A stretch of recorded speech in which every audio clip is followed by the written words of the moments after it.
और अब बात जम्मू क्षेत्र की करते हैं। राष्ट्रीय नदी संरक्षण योजना के तहत उधमपुर की देविका नदी को प्रदूषण मुक्त बनाने के लिए केंद्र सरकार ने 180 करोड़ रुपए खर्च करने का ऐलान किया है।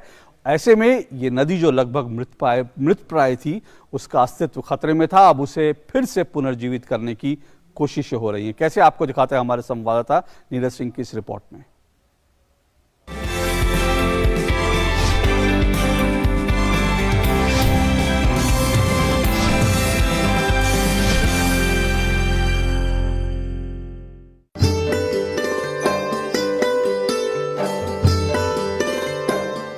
जम्मू कश्मीर में उधमपुर की देविका नदी को प्रदूषण मुक्त करने के लिए चर्चा तो सालों से होती रही है, लेकिन नाले में तब्दील हो चुकी इस नदी को बचाने के भगीरथ प्रयास 1 साल पहले ही शुरू हुए हैं। केंद्र सरकार की ताजा पहल में ऐसी कई नदियों और झीलों को बचाने की पहल तेज हुई, जिनकी न केवल सांस्कृतिक पहचान है, बल्कि जो लोगों के जीवन का आधार भी हैं।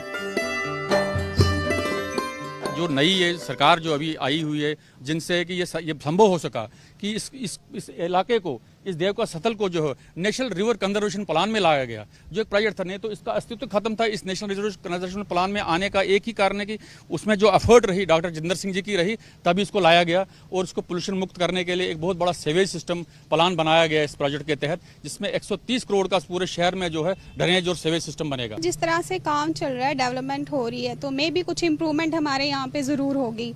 अब अच्छा सिस्टम लग रहा है जो भी चल रहा है यहाँ पे, ड्रेनेज सिस्टम सुधर रहे हैं, हमारी जो एयर है वो भी नेचुरली प्योर हो जाएगी अब तो। गंगा की बड़ी बहन कही जाने वाली देविका नदी लाखों लोगों की आस्था का केंद्र है। यहाँ किसी भी त्योहार या समारोह की शुरुआत देविका नदी में स्नान से ही होती है। कृषि क्षेत्र होने के कारण इस नदी की महत्ता यहाँ दोगुनी हो जाती है, लेकिन लगातार अनदेखी और आबादी के बढ़ते बोझ के कारण इस नदी का दायरा सिकुड़ता गया।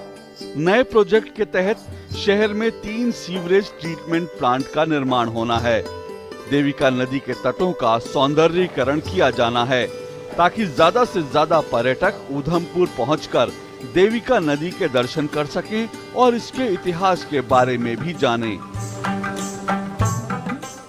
सब अच्छा हो रहा है, पार्क वगैरह बन रहे हैं, सब अच्छा हो रहा है। मोदी साहब से हमें बड़ी उम्मीद है कि उन्होंने गंगा मैया की बड़ी बहन के लिए इतना सोचा, इतना प्रोजेक्ट भेजा। इसका काम बहुत तेजी से यहाँ पे चल रहा है। जो थीम पार्क यहाँ पे बन रहा है इस प्रोजेक्ट के अंडर, और ये जो घाट और वाटर पोल्यूशन है जो रिवर देविका का, इसको ठीक किया जा रहा है।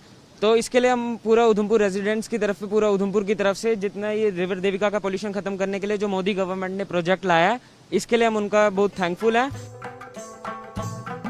नाले और सीवर के पानी को नदी में आने से रोकने के लिए पूरे उधमपुर में सीवर लाइनें बिछाई जा रही हैं, लेकिन इस तरह के प्रयासों में सामाजिक भागीदारी जरूरी है।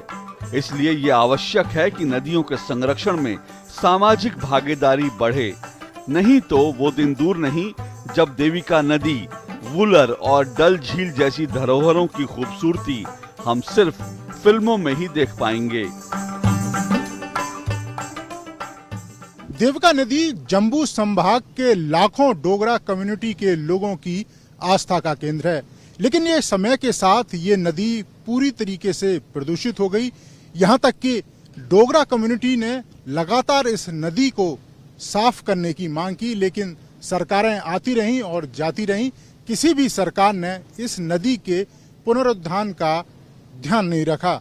लेकिन प्रधानमंत्री नरेंद्र मोदी ने 2019 में इसके लिए बाकायदा एक बजट पास किया और 186 करोड़ से ज्यादा का जो बजट है वो इस रिवर के पुनरुद्धार के लिए प्रधानमंत्री नरेंद्र मोदी ने जारी किया। और आज इस नदी और उसके आसपास का काम लगातार जारी है, और जिस तेजी के साथ यहाँ पर काम हो रहा है उसे देखकर लगता है कि आने वाले समय में देविका नदी घाट पूरी तरीके से सुंदर होगा और यहाँ की लाखों जो डोगरा कम्युनिटी के लोग हैं वो प्रधानमंत्री मोदी का इस बात के लिए धन्यवाद भी देते हैं। कैमरामैन प्रमोद नेगी के साथ नीरज सिंह, डीडी न्यूज, उधमपुर।